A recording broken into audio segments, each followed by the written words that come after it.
নমস্কাৰ, good morning সকলোকে স্বাগতম জনাইছোঁ এটা নতুন ভিডিঅ'লৈ। থাম্বনেইলখন চাই আজি গমেই পাইছে, যিহেতু আজি আমি আলোচনা কৰিম যে আছাম পুলিচৰ SI বিষয়ে, যোনটো চাব ইনস্পেক্টৰ বুলি কয়। 144টা পোষ্ট আছিলে আৰু কামাণ্ডো SI আছিলে 165টা। তো গোটেইখিনি আজি হয়তো আমি আলোচনা কৰিম। এতিয়া মই আছোঁ বৰ্তমান পথাৰত আছোঁ আৰু মোৰ পিছফালে দেখি পাইছে ধাননি পথাৰ আৰু পুৰা নীলাকৈ আছোঁ। আৰু এইখিনি কথা ভাদ দিয়ে বাৰু আমি পাছত আলোচনা কৰিম। আজি আমি ইম্পৰ্টেণ্ট কথা আমি আলোচনা কৰিব গৈ আছোঁ। যোন সকলো ল'ৰা ছোৱালীয়ে হয়তো SI দিছিলে, UBSI দিছিলে বা কামাণ্ডো SI দিছিলে, তেওঁলোকৰ হয়তো এটা ভাল খবৰ এটা আহিছে।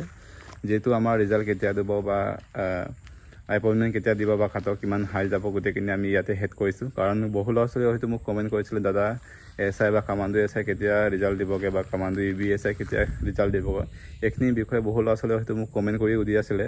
কাৰণ আপোনালোকক প্ৰত্যেকটো কমেণ্টৰ মই ৰিপ্লাই কৰিব বিচাৰোঁ বা আপোনালোকক প্ৰত্যেকটো কমেণ্টৰ ওপৰত মই ভিডিঅ' দিব বিচাৰোঁ। কাৰণ আপোনালোকে যদি কমেণ্ট নকৰিলে বা আপোনালোকে সুধিলে মই খুব ভাল পাওঁ বা আপোনালোকে এটা কমেণ্টৰ প্ৰতি মই বহুত সুখী হওঁ। তো এইটো কাৰণে আপোনালোকে কমেণ্ট কৰিবা। যি কি নহওক লাগে, মই যেতিয়া শুদ্ধকৈ বা মই শুদ্ধকৈ ক'ম বা মই যিখিনি হয়তো ভুলকৈ কৈছে বা মই যিখিনি শুদ্ধকৈ কৈছে, আপোনালোকে এইটো প্ৰত্যেকটো ভিডিঅ' চাই পিনে আপোনালোকে কমেণ্ট কৰিবা। কাৰণ কমেণ্ট কৰিলে আপোনাৰ কমেণ্টৰ ওপৰত মই বহুতো এটা শিক্ষা পায়। তো কিবা এটা ভুল হ'লে আপোনালোকে এইটো ধৰি দিয়ে, এইটো ভুল হৈছে বা এইটো শুদ্ধ হৈছে, তেতিয়া মই নিজে শুধৰণি কৰিব পাৰোঁ। তো এইটো কাৰণে মই বিচাৰোঁ যে আপোনালোকে কমেণ্ট কৰিবা। যিখিনি হয়তো মই ভুলকৈ কৈছোঁ বা মই যিখিনি হয়তো সঁচাটো কৈছোঁ বা মিছাটো কৈছোঁ, তো আপোনালোকে কমেণ্ট কৰিলে ভাল। তো এইটো কাৰণে কমেণ্ট কৰিবা। যিহেতু আজিৰ পৰা কিছুদিনৰ আগত আমাৰ নিশ্চয় গম পাইছে, আমাৰ CM ছাৰে ফেচবুকত নিজে লাইভত আহি কৈছিলে যে আমাৰ বাকী ডিপাৰ্টমেণ্টক হয়তো ডেট দিছে, আমাৰ এইটো তাৰিখৰ ৰিজাল্ট দিব, 10 তাৰিখত বা গ্ৰেড 3 দিব বা 15 তাৰিখত গ্ৰেড 4 দিব বা বাকী বা DME-টো হয়তো 12-13 তাৰিখত দিব বা শিক্ষা বিভাগৰ হয়তো 15 আৰু 20 তাৰিখৰ ভিতৰত দি দিব। এনেকৈ বহুতখিনি হয়তো ডেটটো ফিক্স কৰিলে। আৰু আমাৰ নিশ্চয় গম পাইছে, আমাৰ ABUB যোনটো আছাম পুলিচ ABUB 5000টা কিমানটা পোষ্ট আছিলে। তো এইখিনি পোষ্টটোৰ ওপৰত হয়তো তেওঁলোকে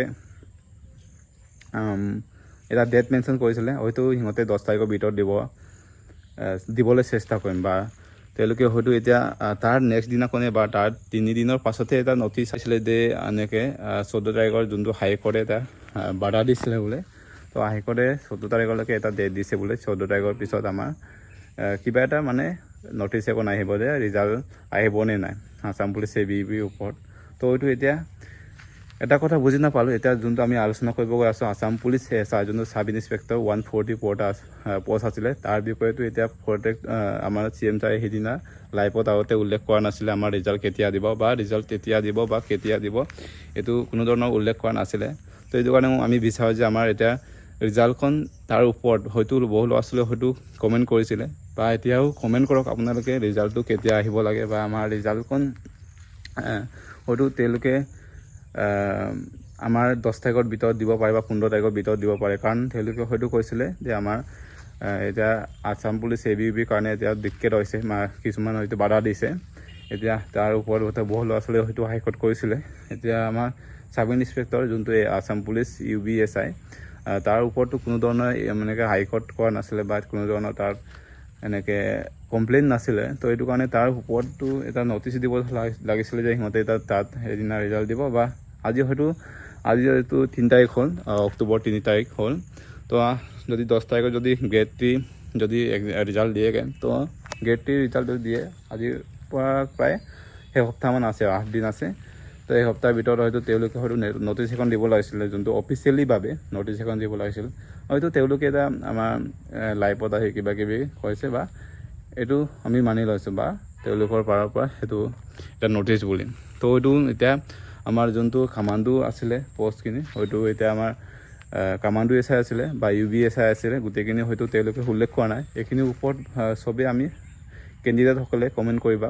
আমাৰ ৰিজাল্টখন কেতিয়া আহিব বা কেনেকৈ আহিব বা কাটক কিমানকৈ যাব, তো আপোনালোকে গম পাব। কাৰণ প্ৰত্যেকটো ভিডিঅ'ত আমি কৈ আছোঁ বা আলোচনা কৰি আছোঁ, আমি এতিয়া অসমততো খুব গণ্ডগোল চলি আছে বা মই ইয়াত আগত এটা ভিডিঅ' দিছিলোঁ, আমাৰ গণ্ডগোল হোৱাৰ কাৰণে কিবা এটা ৰিজাল্টখন আগপিছ হ'ব পাৰে। তো এতিয়া আগপিছে হ'ল বা বহুত পিছুৱাই দিলে। কাৰণ এতিয়া আপোনালোকৰ কি হ'ল, অক্টোবৰ মাহৰ লাষ্ট উইক মানত আপোনালোকৰ এপইণ্টমেণ্ট দিয়া হ'ব বা এনেকৈ আপোনালোকৰ নৱেম্বৰ মাহৰ পৰা আপোনালোকক নিযুক্তি মানে জইন কৰি দিয়া হ'ব জইন কৰি মানে আপোনালোকক নৱেম্বৰ মাহৰ পৰা আপোনালোকক জইন কৰিবলৈ দিব ঠিক তেনেকুৱা ধৰণৰ এটা বহু ল'ৰা ছোৱালী হয়তো এতিয়া কনফিউজ হৈছে বা বহু ল'ৰা ছোৱালী হয়তো এতিয়া বা প্ৰব্লেমত পৰিছে এতিয়া এইটোৱে আছিলে আৰু আপোনালোকে বাকীখিনি আপোনালোকে নিজে এনালাইজ কৰি পিনে আপোনালোকে কমেণ্ট কৰিবা আমাৰ বা কাটক কেনেকৈ যাব পাৰে বা আমাৰ ৰিজাল্ট কেতিয়া আহিব পাৰে আসাম পুলিচ UBSI আৰু কামাণ্ডো SI আৰু 165টা যোনটো কামাণ্ডো বি পোষ্ট আছিলে তো এইখিনি আপোনালোকে এনালাইজ কৰি পিনে আপোনালোকে কমেণ্ট কৰিবা কেতিয়া আহিব লাগে বা কাটক কেনেকৈ যাব লাগে বা ৰিজাল্টটো কেতিয়া আহিব লাগে গোটেইখিনি আপোনালোকে কমেণ্ট বক্সত লিখিবা আৰু এইটোৱে আছিলে আজি ভিডিঅ' যদি ভিডিঅ' ভাল লাগে লাইক কমেণ্ট শ্বেয়াৰ কৰি দিব যদি নতুনকৈ চেনেলটো আহিছে ছাবস্ক্ৰাইব কৰি দিব কাৰণ এনেকুৱা ধৰণৰ মই আপডেট ভিডিঅ' দিবলৈ চেষ্টা কৰিম আপোনালোকে নিশ্চয় ছাবস্ক্ৰাইব কৰি দিব